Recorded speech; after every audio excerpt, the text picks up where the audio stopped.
ছিল আজকে 8 লক্ষ কোটি টাকার মধ্যে আমি এখান থেকে দাঁড়িয়ে দায়িত্বহীন ভাষায় বলে দিচ্ছি 5 লক্ষ সাধারণ মানুষের 5 লক্ষ কোটি টাকা সুইস ব্যাংকে রেখে এসেছে।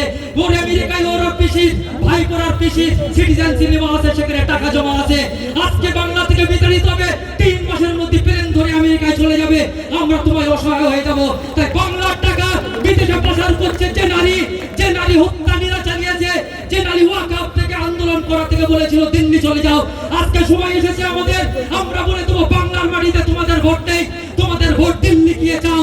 দিল্লির মানুষ তোমাকে ভোট দিয়ে জিতাতে পারে, তাই জিতাতে পারবে। নতুন করে আমার গণতন্ত্র প্রতিষ্ঠিত হবে, আবার আমরা নতুন সূর্য উদয় দেখতে পাবো। সেই সূর্য উদয়ের মধ্যে একটাই উজ্জ্বল নক্ষত্রের মতো মুখ দেখতে পাবো, সেটা হচ্ছে নওশাদ সিদ্দিকী ভাইজান।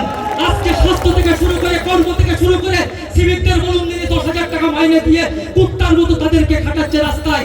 10,000 টাকায় তুমি একটা রেস্টুরেন্টে বসে 1 ঘন্টার মধ্যে খেয়ে চলে যাচ্ছ, আর সিভিক পুলিশ 10 ঘন্টা ডিউটি করে মাসে 10,000 টাকা, তাতে কর্মহীনতার মধ্যে করুণ একটা কঠিন পরিস্থিতির মধ্যে তাদেরকে ফেলে দিয়েছো।